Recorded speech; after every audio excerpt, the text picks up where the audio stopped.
I think everybody has to figure out like what are their gifts. Over time, God will reward faithfulness and diligence. I think that a lot of these personalities, megachurch celebrity personalities, Ruslan. I have this thought that a lot of the celebrity pastors that maybe are wrestling through some theological issues, fumbling with some of the stuff they're saying, you could tell there's pressure, there's tension on them, right? My thought, and you can tell me what you think about this, is if they were starting post 2016, I think that a lot of these personalities, megachurch celebrity personalities, would have probably been way more fulfilled and stable and content and happy doing kind of what we're doing, instead of pursuing a church plant with a staff, with volunteers, with buildings, with everything that goes into. Yeah. And so I see these guys, and it's not a knock, like that's not an attack. No. I just see myself 15 years ago, 20 years ago, and had I been a little, had I missed it, I could have went down the rabbit hole of like, well, Ruslan, you love Jesus and you can kind of talk well, so go you're a church. pastor. Oh yeah, I went down that whole path too. Yeah, and I'm just like, no, I'm not, bro. No, like, nor do I want to be. Yeah, nor do I want to be. Like, No, I love what we get to do because it allows us to communicate ideas and truth at scale. But being a pastor is different. So I'm seeing these guys. I'm seeing some of them struggle, and I'm seeing even the moral failure, right? Whether it's a Carl Lentz or whoever. Yeah, and I'm going, man. Had you started when I started, you would probably could have gone this route, right? And you could have still communicated, but not had to shepherd and pastor and be a CEO of a 500-person organization, right? Mm-hmm. So what do you think about that? Like, do you think that there's some truth to folks who would have been better off just being kind of creators that kind of defaulted into the position of church planter? Yeah.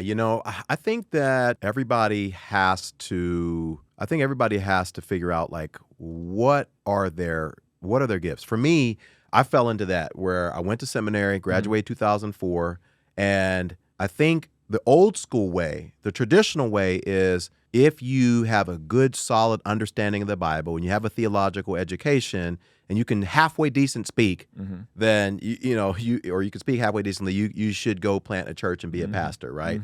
And I think just because in 2004 when I kind of graduated, there wasn't a paradigm, there wasn't a path for what we're doing now. I mean, at that time, YouTube wasn't even a thing. The closest thing is probably MySpace. Well, no, I was gonna say being an author, like being an author speaker. Like, that's author, the only speaker, thing I travel think about. speaker, conference speaker, and things like that. But, Radio not personality. everybody can do that. If you could try to get a radio slot, that's really it. That wasn't a whole lot in 2004. Yeah, exactly. So I think now people who have the gift and the education, we now have options. There's options available to us now in 2022 that weren't available a long time ago. And so for me, I thank God as to how he's orchestrated the events of my life, because I tried so hard to be a pastor. I tried so hard. I wanted that. I coveted that. You wanted to be a church planter leading a local church. Wow. And every door that I tried to go down just closed on me. I never was able to do it. And the biggest one was the fact that I was single until I was 40, and I knew I was never going to plant a church being a single guy. I wasn't about to set myself up because I knew that my life, although it wasn't like promiscuous, it wasn't like super squeaky clean. And as a single guy, and I knew like, well, if I date 2 girls in the same year, even if I don't sleep with them, even if I don't do anything, it's going to be perceived as, oh, he's a womanizer. And I never ever wanted to bring that type of reproach to the church. So I kind of held off from ever pursuing a senior pastor role until I was married. But by the time I got married, I started my YouTube channel. And then I realized, you know what? What I really, really love doing is teaching the Bible. I don't love leading a whole staff. I don't really love doing weddings and funerals. I don't really love doing building campaigns. I don't really love doing counseling. I don't really love 85% of the stuff that pastors have to do on a regular basis. I just love to grab the Bible, open up the scriptures, and teach the Word of God. That's what I love doing. And this online space has given me that option to basically do what I love to do. And only that.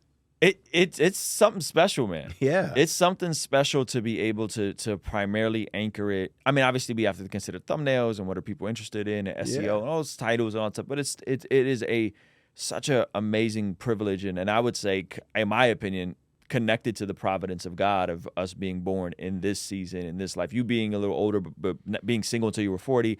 Me being on staff at a church and it just not really working out, then trying to do the music thing, that not really getting to the level I wanted it to get to. And I do believe it is really the providence of God in terms of being here and now. And so when I see other pastors struggling, and I'm just kind of like, man, like, bro, just start a podcast, like start a YouTube channel. Like you would find so much more fulfillment from just being able to communicate and potentially transitioning out, you know? But I also understand how difficult and challenging it is to start anything new whenever all you know is what you know. Yeah. And it's so intimidating to do anything different. And for me, I dealt with that where I was a high school math teacher, as we talked about before on my other show. I was a high school math teacher for 11 years. I didn't know that there was something else I could do.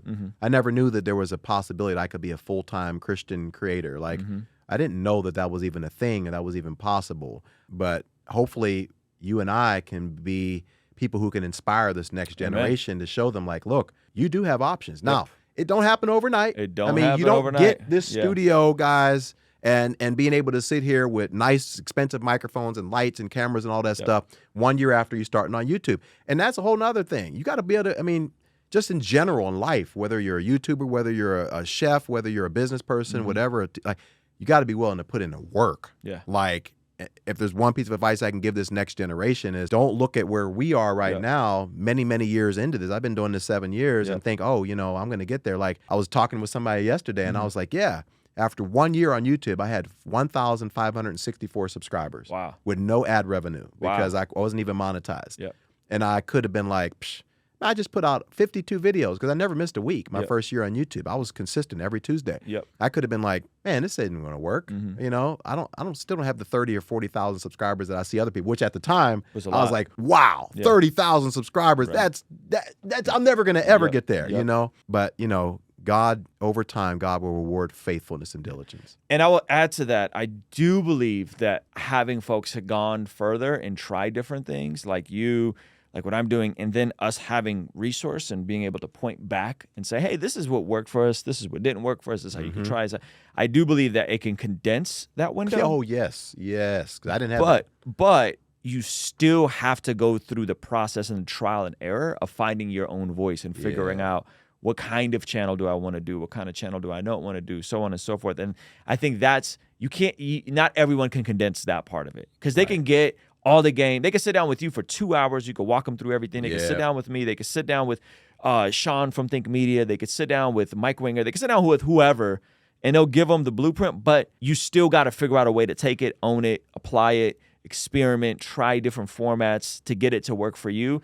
And there is just that time under tension. There is that like, hey, you just got to show up to the gym every single day.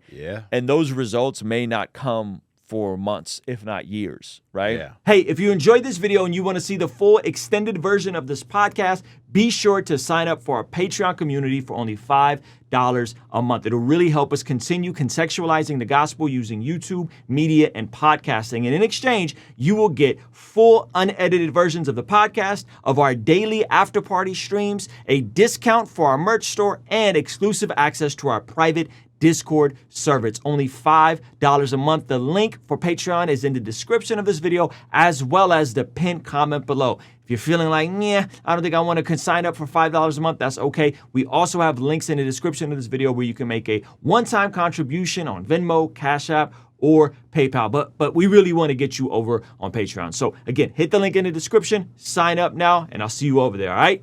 Peace.